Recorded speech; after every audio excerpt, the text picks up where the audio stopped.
They call themselves outlaws, branded by others as rebel riders with a criminal cause. This is the life I chose. I knew I was going to go to jail. Their membership numbers in the thousands worldwide. Drug dealing, gun smuggling, prostitution, and extortion have earned gang members millions of dollars around the globe. To law enforcement agencies, outlaw motorcycle clubs are highly organized criminal organizations. They're selling drugs, they're beating people up, they're killing people. And their numbers are growing. They are the last bastion of outlaws in America, really.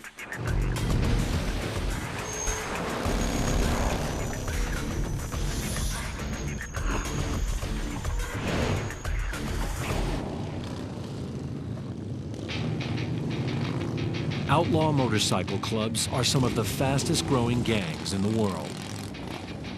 They call themselves one-percenters because they are the 1% of motorcycle riders who operate outside the law. Yeah, well, you're a one-percenter.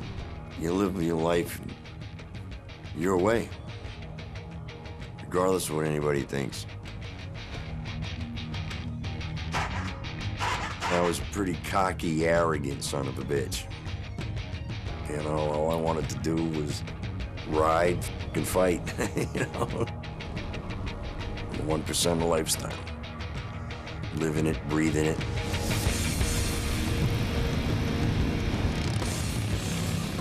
Hells Angels, pagans, outlaws, Mongols, banditos.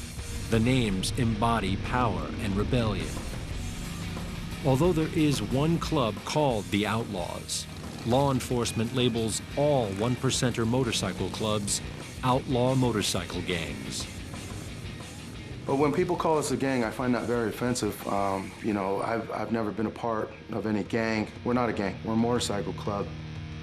They're very dangerous. They're actively engaged in criminal activities. Outlaw motorcycle clubs first emerged in the 1940s after combat veterans from the Second World War banded together to socialize and ride motorcycles. In 1947, a three-day rally for motorcycle enthusiasts in Hollister, California, descended into chaos. Dozens were arrested for fighting, drunkenness, and street racing.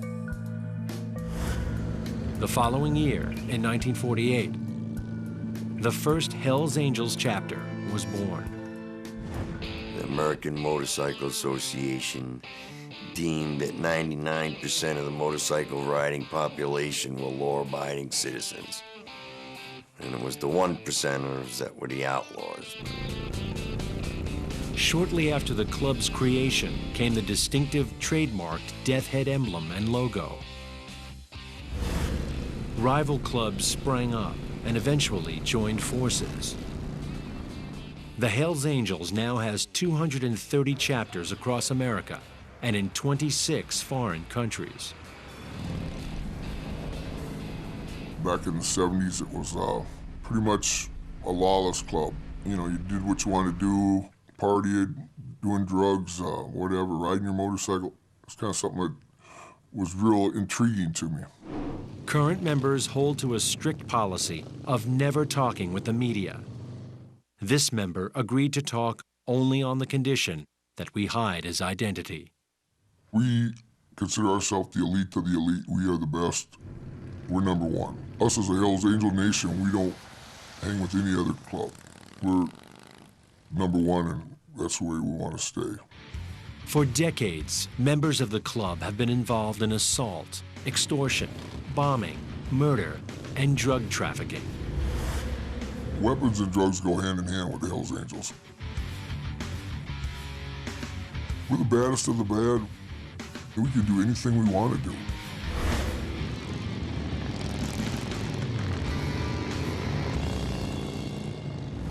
Those who show a willingness to join outlaw biker gangs start off as a prospect and are not allowed to wear the full club logo. You got an initiation period of 12, 16 months, which consists of watching the bikes. You go out to bars and stuff, watch the clubhouse, doing duties around the clubhouse, stocking the bar, cleaning up, stuff like that. To become a Hell's Angel, you have to commit. Your life revolves around the club. The more you put into it, the more you'll get out of it. In the old days, you used to go out and there'd be one other member and you'd do a crime or something, and you'd be at a situation and you took care of the situation, you know, it meant beating somebody up or whatever. It helped you move up the statue a lot quicker and get you in the club. A prospect needs the votes of full members to wear the patch. I've known some brothers, they jumped out in fights and stuff, and they've been shot by rival clubs, and they've been voted in the following week. John Beal, the former president of the Maryland Hells Angels, became a full patch member of the club in 2003. I've been riding motorcycle clubs for the last 20 years. I was the talk of the town. I was one of the best guys. We were initiated as Hells Angels. Best day of my life. As soon as I changed that patch, I became this monster. From just the jacket I wore, I put that patch on and I paid the price. You know, I eventually was arrested. I eventually got charged with a bullshit crime, and I eventually did time. I eventually lost almost everything I owned because of that patch. But I would do it again tomorrow. John Beal was arrested on drug and gun charges after a raid on his chapter's clubhouse. Today, he stays close to the culture through his tattoo shop. Anyone who rides a motorcycle, I don't care, at least anytime you've ever put your ass on a motorcycle, you wanted to be a Hells Angel. Hells Angels was the best. The Hells Angels lifestyle includes patches, piercings, and tattoos of allegiance. The Hells Angels trademarked winged death head. 1%, glorifying the tradition of the 1%er outlaw status. You know, it is almost connected, tattoos and bikers. It's our lifestyle. We don't hold them back because we're worried what society's gonna think about us. It doesn't concern us what society thinks. We're not gonna let anyone tell us what we can and can't do. Across the country, police keep a close eye on 1%er motorcycle clubs. All clubs have common enemies, and it's law enforcement agencies. I mean, that's who's against every motorcycle club out there. I don't care if you're big or small. I don't care if you're 1%er. I don't care if you're a family club. If they can't control you, they're gonna shut you down. Today, Minnesota police are bracing for the arrival of some of the most dangerous 1%er leaders in the country. The Hells Angels East Coast leaders are holding a secret planning meeting. In 4 months, the Minnesota chapter is hosting one of the Hells Angels' biggest gatherings of the year, the USA Run. Hells Angels runs are notorious for excessive drinking, drug use, and violence. Minnesota Hells Angels leaders have chosen Carlton, a small town outside Minneapolis, to host the USA Run. The Hells Angels USA Run hasn't been here in Minnesota since 1969. Every charter in the United States is going to send somebody here, at least usually 2 members minimum. And then there'll be members from around the world attending also. Motorcycle gangs are a tough nut to crack. It's a secret society. It's organized crime. The Hells Angels meeting gives police a chance to identify the men calling the shots for the gang. Inside this unmarked building, Hennepin County Sheriff's Captain Chris Omot holds his own secret briefing. Omot calls his gang strike force together to put in place a surveillance plan for the Hells Angels East Coast Officers Meeting, or ECOM. All right, guys, we're going to do some surveillance today on the Hells Angels at the clubhouse primarily. The econ meeting's supposed to start at 2 o'clock today. That's the intel that we have so far. His team will be documenting who comes and goes and relaying the information to law enforcement agencies across the U.S. This is the current president, vice president. My understanding information we got, he's the guy in charge of the USA run this year. And I would say most definitely he's going to be present today.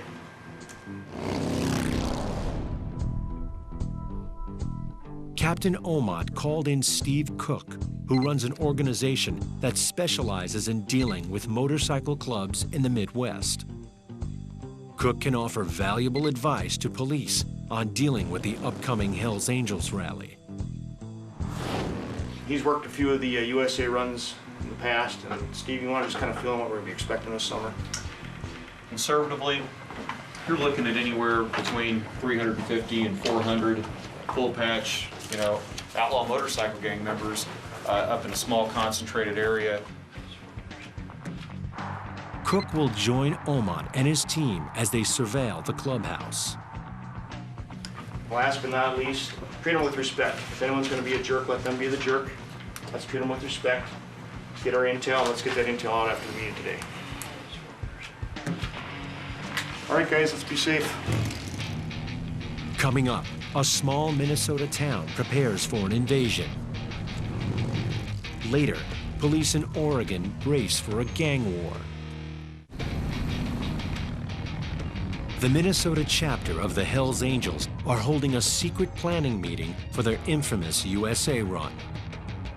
Police plan to surveil the clubhouse and identify important Hells Angels leaders in town for the meeting. The Minneapolis police are worried about the Hells Angels' rival club, the Outlaws, based in neighboring Wisconsin. I think what you'll see today is your East Coast officers showing up. You're going to see a lot of pre-planning for the USA run. That's going to be the primary topic of discussion, and I think they're definitely going to be talking about the fact that the Outlaws are going to be right next door when this event occurs, and how are they going to handle that? Omot and Cook start by canvassing the area to determine how many bikers are in town. Yeah, go ahead. They get a tip that a group of Hells Angels have been spotted outside a local funeral home. How many HAs came up here, any idea? 30 or 35. I'm sure The two are surprised at the number of bikers in town. Outlaw motorcycle clubs in the U.S. are on the rise. One group targeted for recruitment is the U.S. military. Anytime you have any kind of military action, like we're having right now in Iraq and Afghanistan, you do get a percentage of guys that come back that definitely identify with this lifestyle. There are members of these gangs that are currently deployed overseas that gives them an excellent opportunity to fill people out, to be around them in combat situations potentially, and to see if they have what it takes. According to police, even at a solemn event like a funeral, biker gangs do not suspend their criminal activities. Just because they're at a funeral doesn't mean that, they're not armed or that they're not, carrying drugs or using drugs. It's pretty commonplace for them to have at least a vehicle in the parking lot that has weapons in it so that the other members know where to go if they need to access something. I can see a couple prospects out front, but... Before the funeral ends, neighbors across town report that a large group of bikers are having a party at a private residence. Look at all the bikes lined up there. What do you see down there, Steve? I know I saw Los Fuentes, and obviously the Freeman just pulled up. The Hells Angels don't treat all biker clubs as sworn enemies. Groups of clubs who work with the Hells Angels are showing up around the city. In the Minneapolis-St. Paul area, because this is Hells Angels territory, they run the show up here, so everybody's subordinate to them, but they're all equally involved in criminal activities. Predominantly drug trafficking. There's at least 3 biker clubs here. The Hells Angels use gangs like these to let them know what's going on in the area. That way, if a rival gang's trying to make an inroad, these are the guys that are going to tip you off. These guys are also people that they're going to use to run their drugs, to commit some of their criminal activities for them, because again, it insulates the Hells Angels. If these guys get jammed up, that doesn't have any direct reflection back on the Hells Angels. They're out in front of the clubhouse right now, looking up and down and all around. They're talking at the clubhouse. It's getting a lot of activity buzzing there now again. Yeah, we're rolling now from... Omad and Cook head to the clubhouse.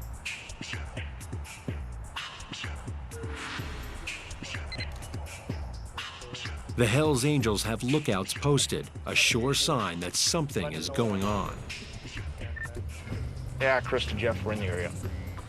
Outside the Minneapolis clubhouse, Omad and Cook are concerned. The vice president is now also on lookout duty, a role usually reserved for rookie club members called prospects. You got the vice president out there standing out on the street. That just seems a little odd. Captain Chris Omad, who is leading the law enforcement surveillance team, makes a difficult decision and feels compelled to break cover to find out what's going on. In a situation like this, I don't have an issue letting them know that I'm out here. And it's both for their security and our security. And I told him if there's any issues to give me a call, and he said he wouldn't do that, and that the reason they wouldn't do that is because it's like being a snitch. They're not going to snitch, so. The vice president is tight-lipped and tells Omad he has everything under control. Omad isn't buying it. The East Coast officers' meeting is still hours away. Omad and Cook leave the Hells Angels clubhouse to continue keeping watch across the city. They soon get word that back at the clubhouse, a prospect drives off in a gray car. Omad suspects he's en route to pick up one of the leaders who's arrived from out of town. There's the Magnum right there. And there's our trail car right there. It's Gotta love technology. Gotta love it, yeah. Now here's the car right here coming right at us, so I'm gonna just keep on driving like nothing's happening.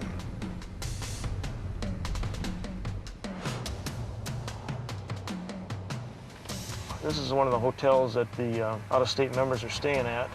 And so we're just trying to figure out who he's picking up and what members are involved, and see if we can identify some members here. Guy on the far right looks like Box, headed from Connecticut. Omad and Cook follow the car. Can you turn there? Yeah, they're checking for a tail. Yeah, they can. Omad and Cook want to make some positive IDs. They are trying to determine exactly who they are dealing with. An illegal U-turn gives them the chance. An officer in Omad's team pulls over the Hells Angels. Oh, they got him stopped, actually. They got him stopped over here. There's another familiar face. Bald-headed guy. We had him stop in Branson. He's usually got a pretty good attitude problem. Go ahead and photograph these guys for you. Let's just take your picture real quick, sir. So I know you're from New York. On my license, you can check all my You don't need my photo. Okay. You guys got your own database. You got everything. Okay. All right? I mean, be fair. You know, you're pulling us over. You're stopping us from just, being here. So if you want to, give us tickets or do what you got to do, then give us tickets. Okay. You guys are, dragging us out like, with some kind of kid. I don't know what. What I'm trying to say is we're going to do what we're going to do. Right, I'm going to take some pictures while I'm out here. Take a picture real quick, sir. One member was definitely a sergeant-at-arms. I did note that the sergeant-at-arms had his Tequila patch, which means that, he has assaulted a law enforcement officer before. He also had a Filthy Few patch, which, Filthy Few patch is known to be given to members who've killed for the club. So, obviously, a mover and shaker, definitely, somebody of note, and the exact kind of person that they would be sending to a meeting like this. Swear, Jeff. I thought he had this in the door handle. When he reached his license, it fell out. The driver had a ball-peen hammer, which is a pretty common weapon that these guys use. There's something that, we're definitely aware of. New York's representatives for the meeting are given a warning and released.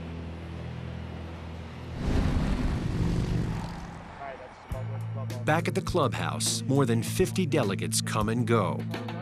But there's no trouble, and frustratingly for police, no intel on what was discussed inside. In 4 months, Omot and his team will be in Carlton, keeping a close eye on the USA run the Hells Angels planned today.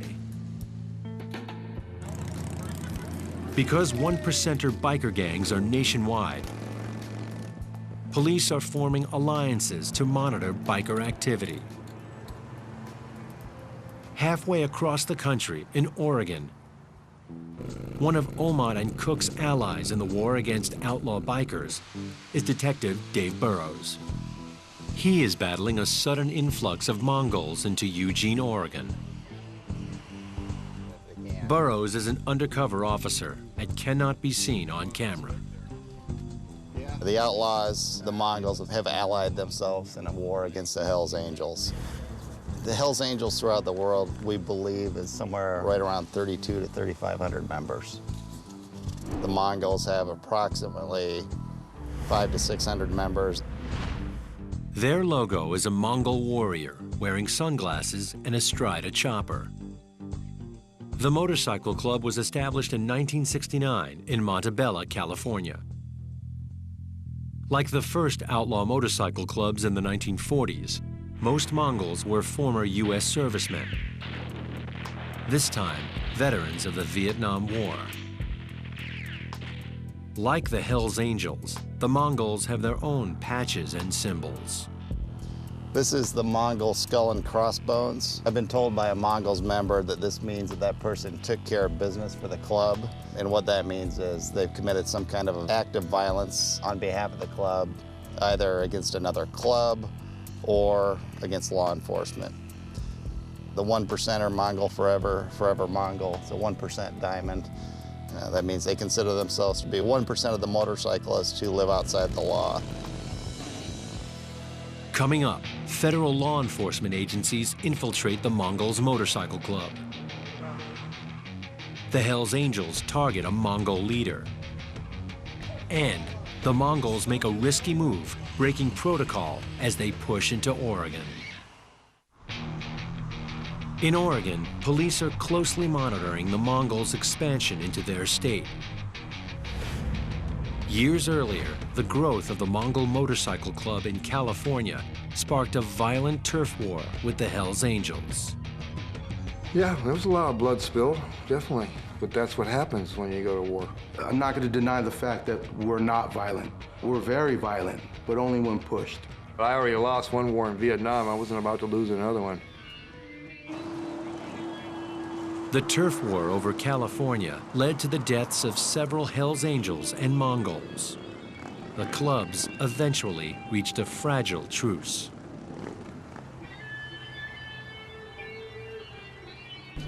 Police in Oregon are intent on preventing another 1%er gang war.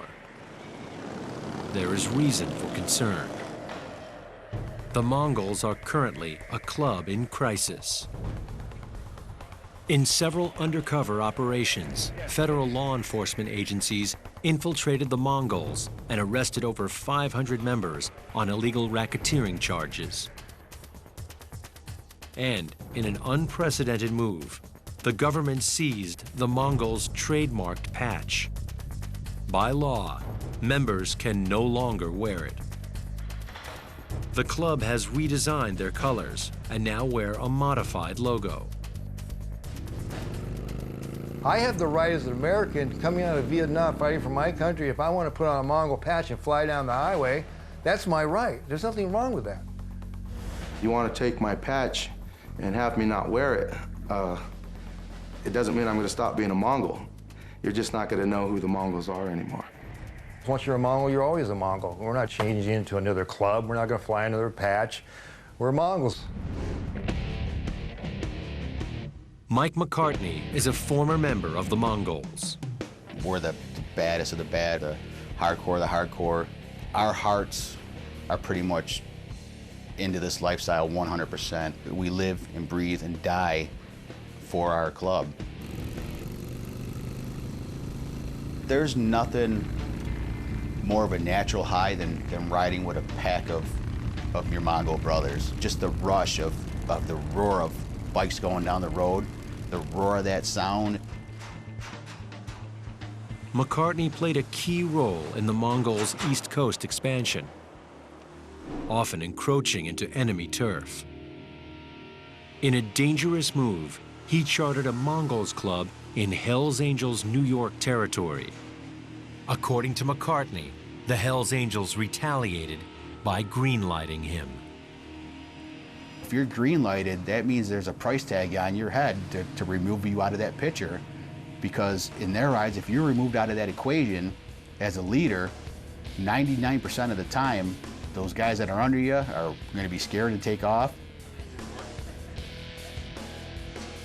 I really don't go out in public too often in crowded places just for the sake of running into a current enemy, former enemy.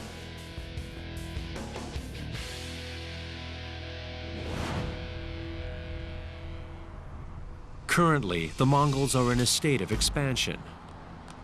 Last fall, the club quietly chartered the first of 4 chapters in Oregon. Flying their colors and wearing the state rocker without the permission of Oregon's existing biker gangs could provoke turf wars. Reporter Brian Denson has written extensively about the Mongols for the Oregonian newspaper. We've had outlaw bikers in Oregon for a long, long time, since the 50s. And for the most part, they have stayed under the radar. But there have been murders here, and there have been rapes, and there have been a lot of drug running and motorcycle theft and things like that over the years. But it's stayed frequently under the wire. I think if the public knew much about outlaw bikers, they would be a little more concerned than they are. There are 5 one-percenter outlaw biker clubs in Oregon. The new Mongol chapters are patching over members from other one-percenter clubs and causing problems. They tend to take over wherever they go. You know, the public sees these guys out riding in numbers, they see 3-piece patches, and most of them probably don't know what that means, and they probably don't know what a Mongol's patch means. But the police certainly know. In Eugene, Oregon, police plan to deter violence between the one-percenter clubs. Detective Dave Burrows works undercover and cannot be seen on camera. Tonight we're going to go out and try and gather some intelligence from the Free Souls church meeting. The Free Souls are the oldest and the largest motorcycle gang in the state of Oregon. Every weekend they hold a church meeting where they get together and talk about club business. So a part of what we want to do tonight is identify prospects, and if we can get a stop on them for some kind of violation to further identify them, that would be great. In Oregon, the Free Souls and 2 other local clubs are aligned with the Hells Angels. This makes the Mongols their natural enemy. For police, gathering intelligence on one-percenters can be dangerous. I think keep in the back of your mind that sometimes they have a follow car. Just keep in mind the idea about a possible ambush at any time about these guys. As always, use officer safety. Expect there's going to be weapons, whether they're legal or not. All right, let's hit it. Detective Burrows and Officer White head to the clubhouse. Free Souls are all homegrown guys. They've been around since 1969, so there's a lot of older members. They've started to recruit a lot of younger members. Like the last 2 or 3 years, they went from kind of a 40, 50, 60s club to a lot of guys in their 20s and 30s coming in. When they were started in the late 60s, they were fairly closely aligned with the Hells Angels. They don't want the Mongols here. The Free Souls members I've talked to have allayed their fears that if there's a war between the Free Souls and the Mongols, or any of the Oregon clubs and the Mongols, they're going to swarm the state and there's going to be an all-out war. They stop at the clubhouse. The Free Souls church meeting has started. During church meetings, women and prospects have to wait outside. Burrows asks to speak with a member of the club. He wants the bikers to know they're in the area. Being visible is one way to deter a turf war. The Free Souls member Burroughs spoke with has his own deterrent. He's got a permit to carry a concealed weapon. You can see the outline of his pistol under his vest. In the past, when I've stopped that guy, he's had 2 pistols. And so what you end up with is you'll get a guy who's a felon, and he won't have a pistol or a restricted weapon, but his buddy that's sitting right next to him has 2. So there's always guns around the club. Later that night, Burroughs' team patrols the area around the Free Souls clubhouse to gather intelligence. They pull over several members and prospects for violations. You live here in Eugene? No, I don't. Look at this. Laminated. You're a true Oregonian, sir. David William. You got no weapons on you? Just a couple bucks left. Burroughs checks the bike to see if it's stolen. The VIN number clears. The biker is free to go. He had a couple of pocket knives on him. No firearms. He was the president of the Coos Bay chapter of the Free Souls. He may still be, I'm not sure, and he wouldn't tell me. True 1%er style. He was willing to talk to me, but not really give me any information. The following night in Portland, Burroughs and Officer White assist the police. The Mongols are throwing a party. Local 1%er clubs could choose this night to challenge them. Law enforcement ran some surveillance operations today around the funeral of an Outsiders member. We had concerns with the Mongols party here in town at the same time, that there may be trouble between the clubs. There was a lot of members in town, at least 100 members from the Oregon clubs, and it looks like we probably have about 30 to 40 Mongols at least in town. Tensions are high. Police keep a close eye on 1%er clubhouses and haunts. To our right is the clubhouse for the Gypsy Joker Motorcycle Club. They've been historically the most powerful club in Oregon. Officers are out in force tonight to prevent a violent confrontation between biker clubs and to gather intelligence on the number of 1%ers in town and where they are from. It looks like there's probably about 15 to 20 motorcycles out there. I also saw numerous vehicles out there that belongs to some of our Oregon Mongols. Throughout the night, I've seen members from Eugene, Portland, Medford, members from San Jose, Los Angeles, and San Diego. All right, we've got several members standing outside. You can see their new colors. A couple of Gypsy Joker members hanging out with them. That's how they talk to all law enforcement if they can. Their motto is respect few, fear none. On this night, the Mongols and local 1%er clubs coexisted without incident. And Detective Burroughs and Officer White notice an interesting development. This is the first time we've seen the Gypsy Jokers and the Mongols hanging out together in the same place. No speculation. It doesn't necessarily mean they're allies. Doesn't mean they're friends. We don't know. Looks like Portland has things under control. We're going to go ahead and call it a night and head back to Eugene. Sounds good to me.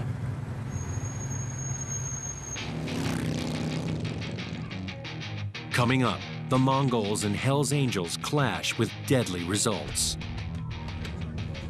Police in Arizona prepare for an influx of the Hells Angels.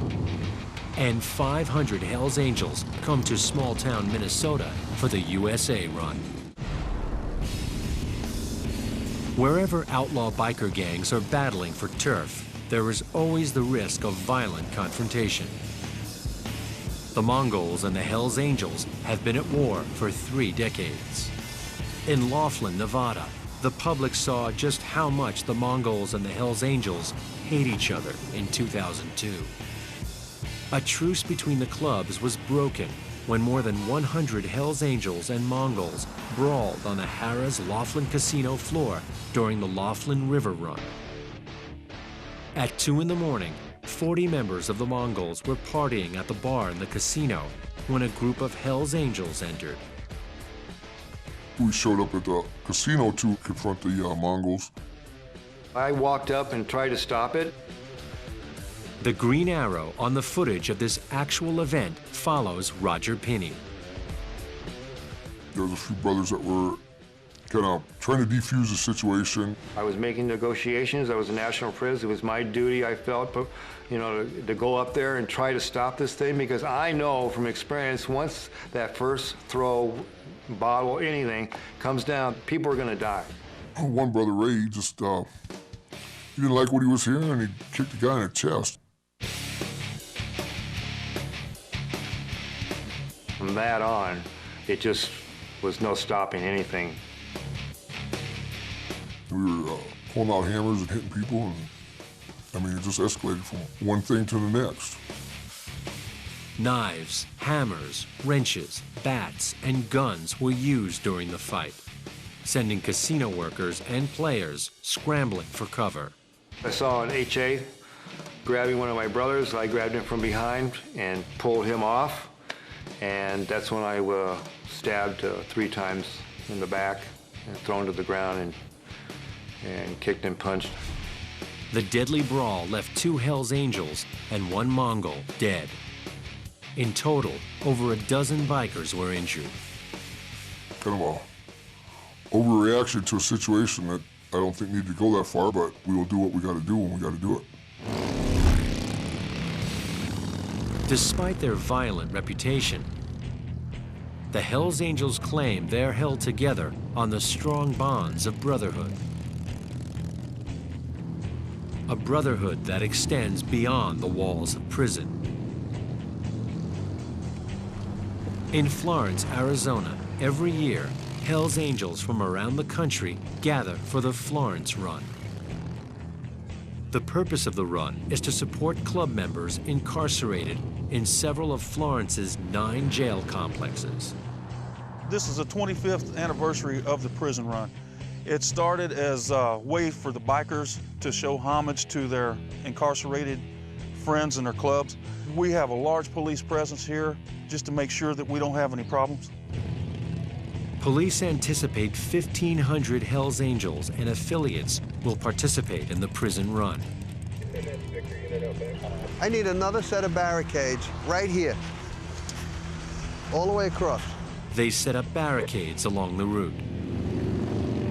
During the 2-day run, Hells Angels ride past the prisons and go into the town of Florence. For police and Hells Angels, the run went as planned. Historically, the Florence prison run has gone smoothly. The same cannot be said for the USA run. The last event in Montana brought rape allegations. And the year before, in Arkansas, a fight with members of a rival gang involved knives and baseball bats and left 4 people seriously wounded.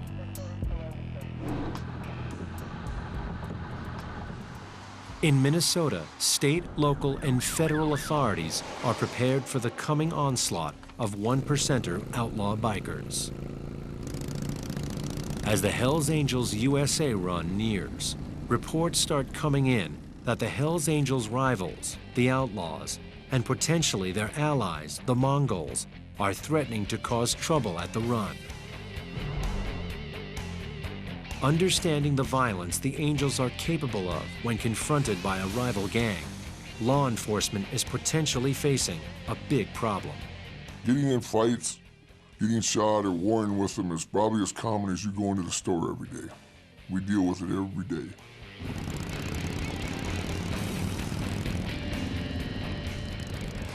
July 30th, Carlton, Minnesota. The start of the Hells Angels USA run. Carlton has only 810 residents, and with only 19 sworn officers, Sheriff Kelly Lake calls in reinforcements from around the country. Agents from the Bureau of Alcohol, Tobacco, and Firearms are on the ground. ICE, U.S. Immigration and Customs Enforcement, lends a helicopter for aerial surveillance. Police from across the state send officers. And the media arrives. Everyone is watching for a potential confrontation between the Hells Angels and one of their rivals, the Outlaws. They are a club located in the neighboring state. But so far, driving rain has seen most of the Angels spend their first day in the casino, bar, and hotel. I think it'd be very accurate to say that the Hells Angels have been locked down since they've gotten here. Between law enforcement and the weather not cooperating, there hadn't been a lot of places for them to go. The Angels rented a local bar and parked trailers to shield themselves from prying eyes. They blocked it off this morning. You could pull right up in here and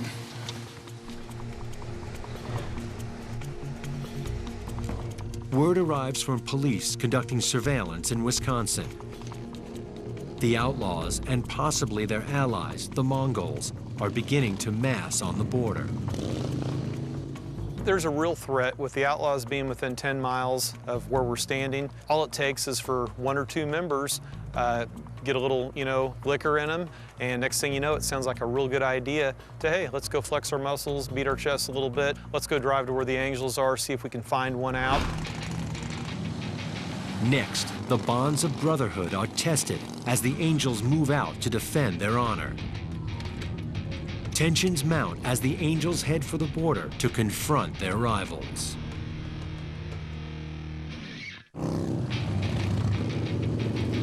Hundreds of Hells Angels descend on the tiny town of Carlton in northern Minnesota for their annual USA run.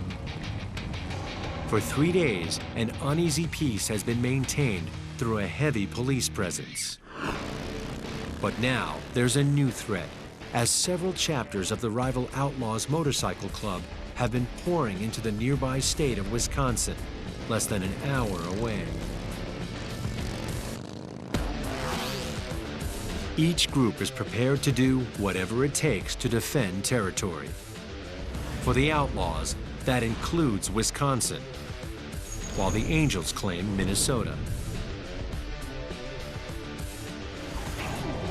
All week, the heavy police presence has managed to keep trouble to a minimum, and so far, their sworn enemies, the Outlaws, have not crossed from nearby Wisconsin. Law enforcement is working around the clock to try and keep the two clubs apart. They fear a clash in Carlton could have national implications. It's the last day of the USA run. Many Angels will be heading for an even bigger rally at Sturgis, South Dakota, when they ride out of town in a matter of hours. The police know that if there's trouble in Carlton, it will escalate at Sturgis. Steve Cook wants to personally size up the potential threat and travels to Wisconsin. They're going to go at it at some point, somewhere. It's anybody's guess where that's going to happen at. Only God, the Outlaws, and the Hells Angels know when that's going to happen. We're approaching Superior, Wisconsin. Right, this is where we understand that the Outlaws are congregating, and we're going to kind of drive over here and just kind of take a look, see what kind of numbers they have, see what their attitude is, kind of get a feel for them, if they look like they're on watch, on guard, see if they're amped up at all. There are outlaws, but no sign of the Mongols. Cook is also relieved that there is relatively few of them. Fearing a deadly clash between the rivals, the next morning, police deploy aerial surveillance to monitor those on the move from Carlton. It's almost like psychological warfare. They're flying over the top of the Hells Angels. It's a high intimidation for them.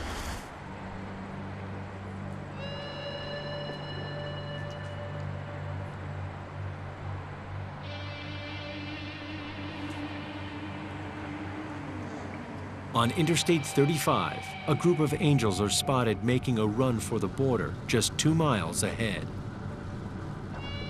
If they are allowed to cross it and encounter the outlaws, a violent altercation seems certain. It's a race against time as the police attempt to surround them.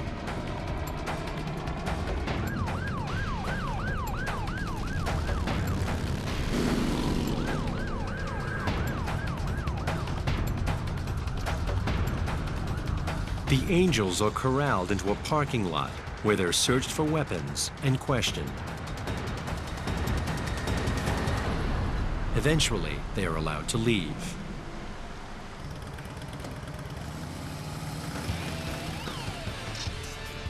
The Outlaws and the Hells Angels respected each other's turf, and the USA run passed without major incident. The 5-day event brought over 1,000 traffic stops and 33 tickets. 3 Hells Angels were arrested, 1 member from New York for driving a stolen motorcycle.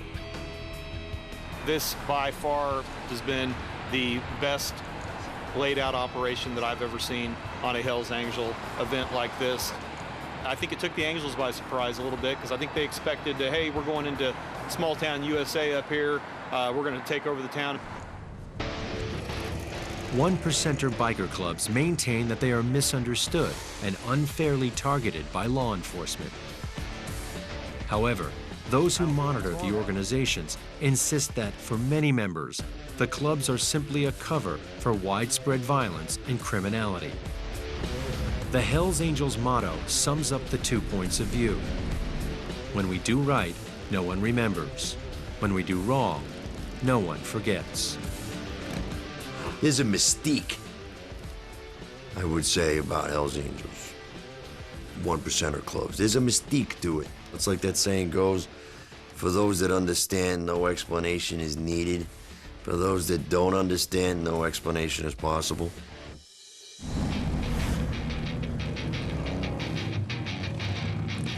Police know 1%er biker gangs aren't going anywhere. We're going to do what we have to do to get the bad guys. Obviously, within the law, we kind of view it as if we, don't get you today, we'll get you tomorrow. I think in this country they'd have to change the Constitution first before they could outlaw Hells Angels. The club has always been very good at overcoming and adapting.